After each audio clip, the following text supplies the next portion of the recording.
Hi, I'm Pat Richardson. Welcome to episode 4 of Turning Pain into Purpose. So today we're going to talk about turning grief into action and overcoming challenges in our advocacy work. So this past weekend, April 26th, we had our 4th annual 5K event in Chapel Hill, and it was amazing.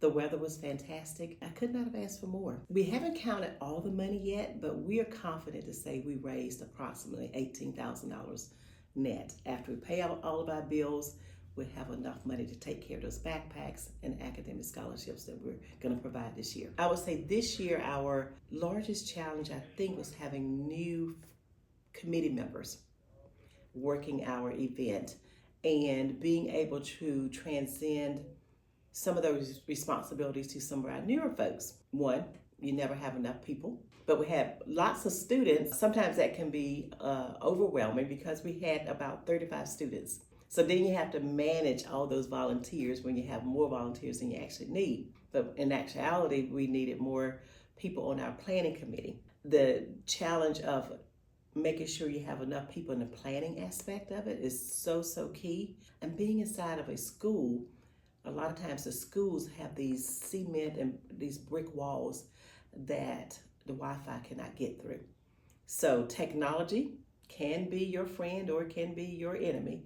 And in this instance, it was one of our enemies, and it slowed down the checkout process. So we learned a lot this year to be able to strengthen for next year. Putting together any type of an event can be stressful, because particularly when you know that your funding and your ability to run your programs is dependent on this one event. There's a lot that's layered as far as accountability, making sure that this event is successful. The stress of having multiple, for me, having a full-time job and then running the foundation as a full-time executive director can be a little stressful because there's only 24 hours in a day. And at some point you do have to get some rest. So that planning process is a little stressful. I suggest you get as much help as you possibly can.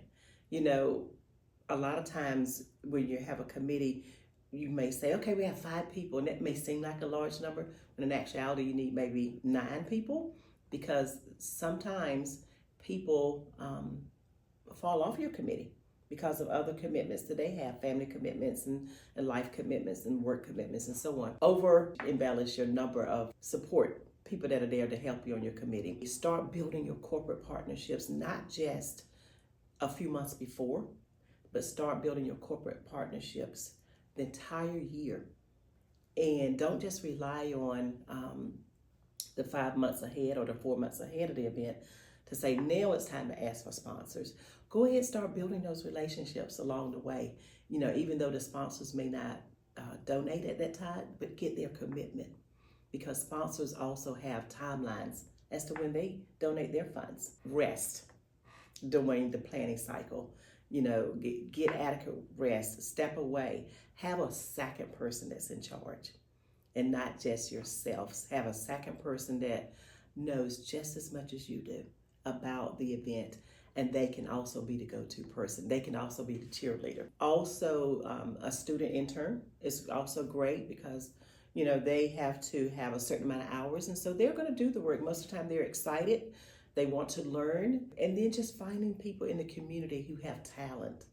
And so you don't want to bring friends that don't have talent onto your committee. You want to make sure that you're bringing people onto your planning committee who actually have talent in asking for money, who have talent in decorating, people who have talent and are not afraid to just make any type of ask. You want to make sure folks who have time, that's very important, people who have actual time, and they're willing to commit and they're accountable. Have a conversation with them of what their responsibility is. Give them a description of the committee work. I always tell all of my committee members, my tactic is I ask folks businesses where I do business. So I asked my dentist, I asked the company where I purchase my cars, wherever I volunteer and give back myself. I ask those nonprofits who support us if they have a similar mission. A lot of times it's a good match, but I always say start where you actually spend your money. Then you spread out from there and do what we may call cold calls. But start right at home with people who know you. Toying with the thought of what would happen if I step away from MRCF. would MRCF end, or could it still thrive? And so it's been in my heart and my spirit for months trying to figure out the appropriate way to manage through that. Could I do it? Should I do it? Would I disappoint Chrissy? Would I let her down? Would people forget about Chrissy? Would her legacy wilter? Would her name disappear? I get emotional just thinking about it. Been in my heart for probably about 6 months or more. And I had to think, what would she think about me stepping away? What would she want me to do at this point? 4 years in to the foundation. Would the community think, oh, I didn't expect it to last?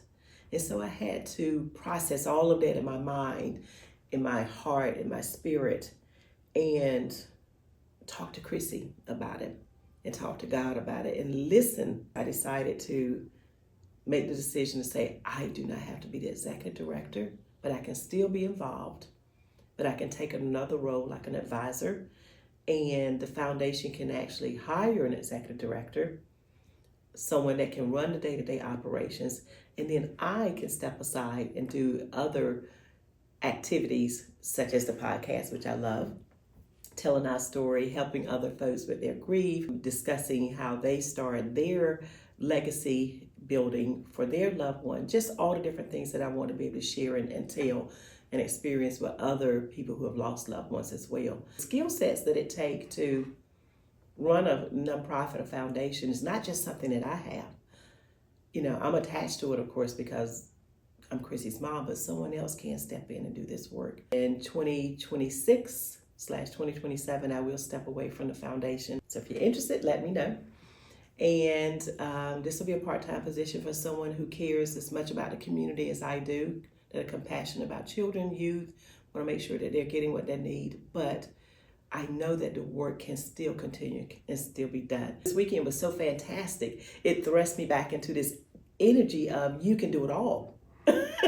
And that's what happens when you have such a great event. You do feel like you can do it all. And so it's a catch-22, that adrenaline and that great energy, and that's what I felt this past weekend. And it actually started on Friday, the 25th, at our packet pickup. A gentleman came by to pick up his packet. He reminded me on Friday of who he is in the community and his commitment.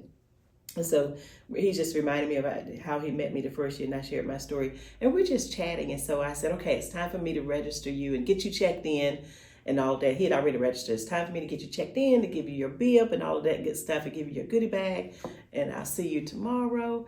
And so I reached in the box for the bibs to give him his bib number. And the next number was number 5. And that's Chrissy's jersey number. And I gave that to him. And I shared that story with him, that he's now wearing Chrissy's bib, her number 5, her jersey number. And he teared up. I teared up. We're in Fleet Feet. People are looking at us like, what's going on over here? But he said, I'm honored to wear her number 5. And I will run as hard as I can.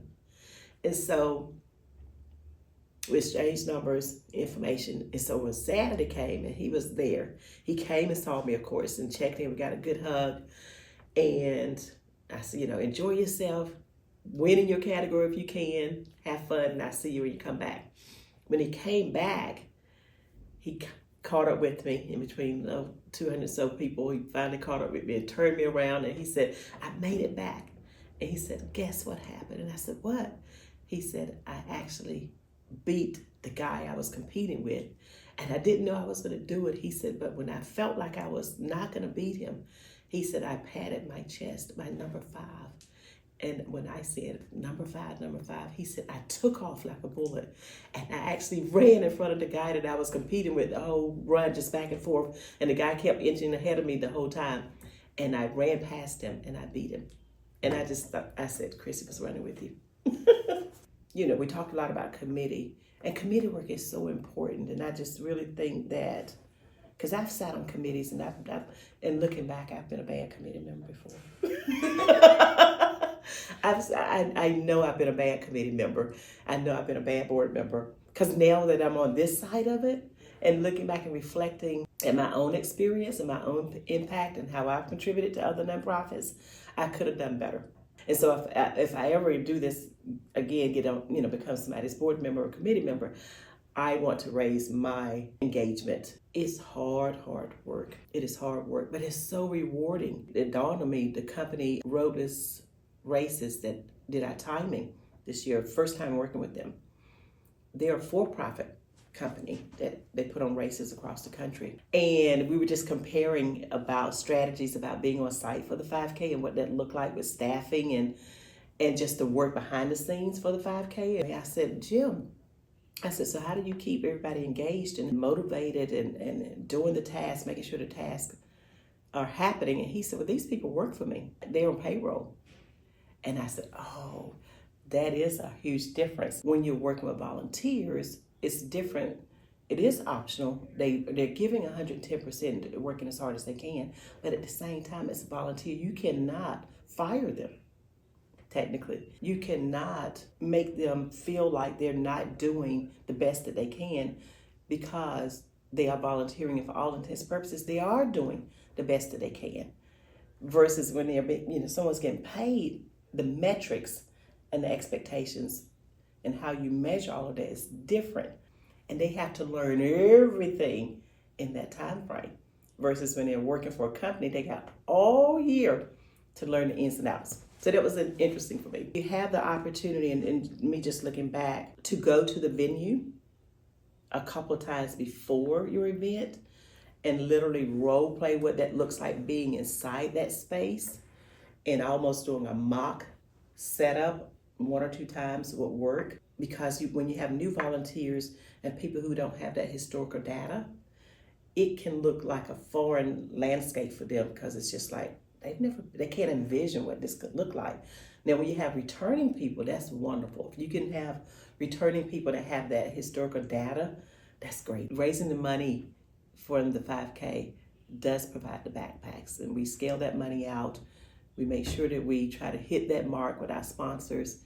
But if we would not hit that mark, we would have to scale back to maybe 250 backpacks and decrease the amount that we can give to those agencies. If you would like to donate to MRCF, we accept donations all year long. You would love to help us meet our $800 goal for our annual education campaign. You can go to our website, MonetRichardsonCommunityFoundation.com, and just select donate. On the note of volunteers, to our amazing volunteers out there, our MRCF club, the students who came out, you 35 or so students who came out, hung out. Even when I didn't have a task for you to do right away, you still stood fast and you found something to do. And I appreciate your leadership. Thank you, students. To my regular event planning committee who helps plan the 5K, to my steadfast returners who have been with us for a couple years now, Susan Little, Sandra Kamada. Thank you so much for all your help and your expertise and for coming back each year. I appreciate you so much. To Connie Feener, who is our new volunteer with State Farm, I thank you so much for coming in, learning about MRCF and the work that we do, bringing your positive energy, bringing such an amazing bourbon basket that was a hit on the silent auction, that everybody was trying to get that bourbon basket from you with all those unique bourbons. But I thank each and every one of you guys so much for your support, for your love for Chrissy, your love for me. So thank you so much.